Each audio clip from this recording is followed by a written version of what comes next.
ഈരാറ്റുപേട്ട ബ്ലോക്കിലെ financial literacy കൗൺസിലറാണ്. Financial literacy എന്ന് പറഞ്ഞാൽ എന്താണെന്ന് അറിയാമോ? സാമ്പത്തിക സാക്ഷരത. നിങ്ങളൊക്കെ ഏതെങ്കിലും പ്രായം കൂടിയവരും എൻ്റെ ഒപ്പം പ്രായമുള്ളവരൊക്കെ ആണെന്ന് തോന്നുന്നു.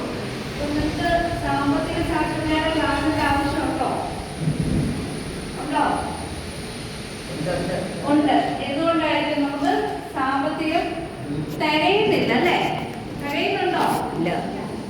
ഓരോ ദിവസവും 100,000 ആവശ്യങ്ങളാണ് വരുന്നത് അല്ലേ? ആവശ്യങ്ങൾ വരുന്നുണ്ട്, നമുക്ക് പൈസ കൊടുത്ത് തികയുന്നുമില്ല. ശരിയാണോ? ഞാനിപ്പോൾ ഒരു 10,000 രൂപ കൊണ്ട് തന്നാൽ എന്തൊരു ആവശ്യം തീരുമോ? 50,000 കൊണ്ട് തന്നാൽ തീരുമോ? 1,00,000 തന്നാൽ തികയുമോ? ഇല്ല അല്ലേ? ആവശ്യങ്ങൾ കൂടിക്കൊണ്ടിരിക്കുകയും നമുക്ക് ആ പൈസ നമുക്ക് വരുമാനം ഒരേപോലെ ആയിരിക്കും ഇരിക്കുന്നത് അല്ലേ? ചിലപ്പോൾ 20,000 ആണെങ്കിൽ അതേ തന്നെ ഇരിക്കും, 10,000 ആണെങ്കിൽ അതേ തന്നെ ഇരിക്കും, 50,000 ആണ് അതേ തന്നെ ഇരിക്കും. പക്ഷെ ചെലവ് ഓരോ ദിവസവും വർദ്ധിച്ചുകൊണ്ടിരിക്കുകയാണ്. നമുക്ക് മാനേജ് ചെയ്യാൻ പാട് വരിക അല്ലേ? ബുദ്ധിമുട്ട് വരിക. അവിടെയാണ് സാമ്പത്തിക സാക്ഷരതയുടെ ആവശ്യം വരുന്നത്. നിങ്ങൾ സാമ്പത്തിക ആവശ്യമായിട്ട് വരുമ്പോൾ നിങ്ങൾ എന്ത് ചെയ്യും? കുടുംബശ്രീയിലൊക്കെ ഉള്ളവർ എന്ത് ചെയ്യും? ലോൺ എടുക്കും അല്ലേ? എന്നിട്ടും തികയുമോ? തികയില്ല. പിന്നെ എന്താ ചെയ്യും? കുറച്ച് പേരൊക്കെ ഉള്ളത് കൊണ്ട് അഡ്ജസ്റ്റ് ചെയ്ത് അങ്ങ് പോകും. വേറെ കുറച്ച് ആൾക്കാർ എന്ത് ചെയ്യും? സ്വർണ്ണമൊക്കെ ഉള്ളത് അങ്ങോട്ട് പണയം വയ്ക്കും. എവിടെ കൊണ്ടേ പണയം വയ്ക്കുന്നത്? അടുത്തുള്ള ബോർഡ് കാണുന്നിടത്ത് സ്വർണ്ണം വെച്ച് കഴിഞ്ഞാൽ പൈസ കിട്ടുമെന്ന് പറയുമ്പോഴത്തേക്ക് കൊണ്ടുപോയി പണയം വയ്ക്കും അല്ലേ? എത്ര ശതമാനമാണ് പലിശ എന്ന് വല്ലതും അറിയാമോ? അതല്ല എങ്കിൽ കുടുംബശ്രീയിൽ തന്നെ പല പല ഗ്രൂപ്പ് ലോണുകൾ, ആശീർവാദ്, മുസീബ്, അങ്ങനെയുള്ള എല്ലായിടത്തുനിന്നും ലോണുകൾ കിട്ടും. കാരണം എന്തുകൊണ്ടാണ്? നിങ്ങൾക്ക് ബാങ്കിൽ ചെന്നതിന് എടുപിടിയെന്ന് പൈസ തരുമോ? ഇല്ല. അതുകൊണ്ടാണ് നിങ്ങൾ കിട്ടുന്നിടത്തൊന്ന് പോയി എടുക്കുന്നത് അല്ലേ? എന്തുകൊണ്ടായിരിക്കും ബാങ്കിൽ ചെല്ലുമ്പോഴത്തേക്കിന് പെട്ടെന്ന് ലോൺ കിട്ടാത്തത്? അത് 4-5 ഉറപ്പാണ്. പിന്നെ എല്ലാ സാധനങ്ങളൊക്കെ കൊണ്ടെല്ലാം പറയും. അതെ, കൃത്യമായ രേഖകളൊക്കെ വെച്ച് എന്താണ് ആവശ്യം എന്നറിയാതെ നമുക്ക് ലോൺ തരുവല്ല. മാത്രമല്ല, നമുക്ക് ലോൺ തന്നു കഴിഞ്ഞാൽ നമ്മൾ തിരിച്ചടയ്ക്കുമോ എന്ന് അവർ നോക്കിയിട്ട് മാത്രമേ തരത്തുള്ളൂ. അപ്പൊ അവിടെ ഒരു കാര്യമുണ്ട്, സിബിൽ സ്കോർ എന്ന് പറഞ്ഞൊരു കാര്യമുണ്ട് അല്ലേ? എല്ലാവരും സിബിൽ സ്കോർ കേട്ടിട്ടുണ്ടോ?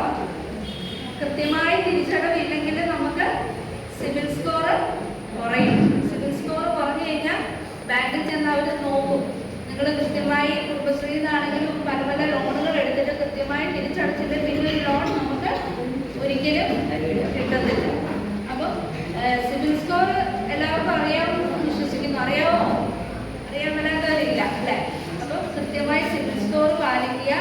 പിന്നെ നമ്മുടെ വരുമാനത്തിനനുസരിച്ച് ചെലവ് ചെയ്യാം. എങ്ങനെ വരുമാനത്തിനനുസരിച്ച് ചെലവ് ചെയ്യാം?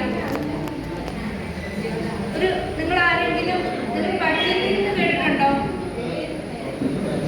എന്റെ ക്ലാസ് കേട്ടിട്ടുള്ളവരാരെങ്കിലും ബഡ്ജറ്റിംഗ് ചെയ്യുന്നവരുണ്ടോ?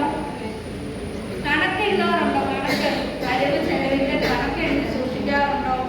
ചെലവിന്റെ അങ്ങനെയൊന്നും സൂക്ഷിച്ചിട്ടില്ല. ഉള്ളതുപോലെ ചെലവാണ്. ചെലവാകുമ്പോൾ നമുക്ക് എത്ര രൂപ വരുന്നുണ്ട്, എത്ര രൂപ നമ്മൾ ചെലവാക്കുന്നുണ്ട് എന്നുള്ളത് കൃത്യമായി നമുക്ക് അറിയാൻ പറ്റാതെ വരും. അപ്പം കഴിയാവുന്നത് നമ്മൾ ഓരോ ദിവസവും നമ്മളിപ്പോൾ പാല് മേടിക്കുന്ന ആയാലും അല്ലെങ്കിൽ വീട്ടിലത്തെ ആവശ്യത്തിനായാലും അല്ലെങ്കിൽ എൻ്റെ ആവശ്യത്തിന് ചെലവാക്കുന്ന പൈസ നമ്മൾ കൃത്യമായി ഒരു ചെറിയ ബുക്കോ പേപ്പറോ എടുത്ത് ഓരോ ദിവസത്തേക്കും എഴുതിയിടുവാണെങ്കിൽ നമ്മുടെ ചെലവുകളെ 3ആയി തരംതിരിച്ച് അനാവശ്യ ചെലവുകളെ അതിൽ നിന്ന് ഒഴിവാക്കാം. 3 തരം ചെലവുകളുണ്ട്. ഏതൊക്കെയാണ്? ആവശ്യം, അനാവശ്യം, അത്യാവശ്യം. അത്യാവശ്യ ചെലവുകൾ ഏതൊക്കെയാണ്? ഭക്ഷണം, വീട്ടിലെ ബുദ്ധിമുട്ടുള്ള സാധനങ്ങൾ വാങ്ങിക്കുക. ഏത് മാത്രം റെസ്പോണ്ട് ചെയ്യുന്നുള്ളല്ലോ അങ്ങനെ പോകാൻ പറ്റും. എഴുതിക്കുട്ടി വയ്ക്കുമ്പോൾ നമ്മൾ അതിൽ കൂടെ സെന്റിനാണ്. അത് എഴുതിക്കുട്ടി വയ്ക്കാതിരുന്നാൽ ഒരു കുഴപ്പമില്ല. ചെലവ് മാത്രമേ ഉള്ളല്ലോ എന്നൊരു ടെൻഷൻ വരും.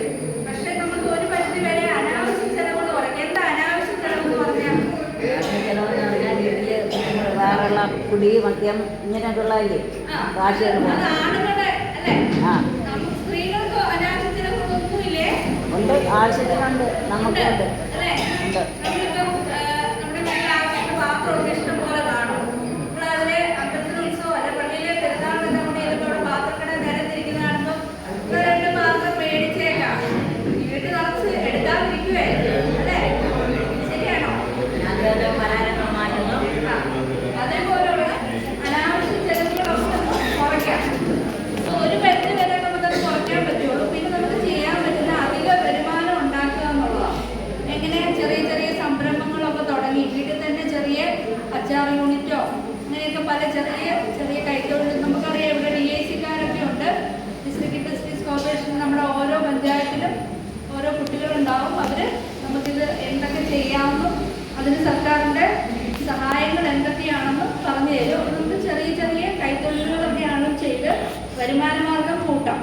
അപ്പം ഇതിനെപ്പറ്റി ഞാൻ ഡീറ്റെയിൽഡ് ആയിട്ട് പറയാം. ഇപ്പം നമ്മൾ സാർ പറഞ്ഞ പോലെ ഞാൻ ഡിജിറ്റൽ ഫ്രോഡിൻ്റെ കാര്യം പറയാം. നിങ്ങൾ ഡിജിറ്റൽ ഫ്രോഡ് എന്ന് കേട്ടിട്ടുണ്ടല്ലോ അല്ലേ? എല്ലാ ദിവസവും പത്രം തുറക്കുമ്പോൾ കാണാം ഓരോ ആൾക്കാർക്ക് ഒരുപാട് പൈസ നഷ്ടപ്പെട്ട കാര്യം അല്ലേ? വായിക്കാറുണ്ടോ? നിങ്ങൾക്ക് ആർക്കെങ്കിലും അങ്ങനെ സംഭവിച്ചിട്ടുണ്ടോ? നമുക്ക് ഇതുവരെയും സംഭവിച്ചിട്ടില്ല. നിങ്ങൾക്ക് അറിയാവുന്ന ആർക്കെങ്കിലും സംഭവിച്ചിട്ടുണ്ടോ? അറിയത്തില്ല. ഞാൻ ഒരിടത്ത് ക്ലാസ് എടുക്കാൻ പോയപ്പം അവിടെ ഒരു ചേച്ചി പറഞ്ഞതാണ്, കുടുംബശ്രീയുടെ തന്നെ ഒരു ക്ലാസ് എടുക്കാൻ പോയപ്പം ആ ചേച്ചി ഇതുപോലെ പൈസയ്ക്ക് ആവശ്യമായിരുന്നു. ബാങ്കിൽ ചെന്നാൽ ലോൺ കിട്ടത്തില്ല. അപ്പം മൊബൈലിൽ ഇങ്ങനെ നോക്കിയപ്പം പേഴ്സണൽ ലോൺ കിട്ടും,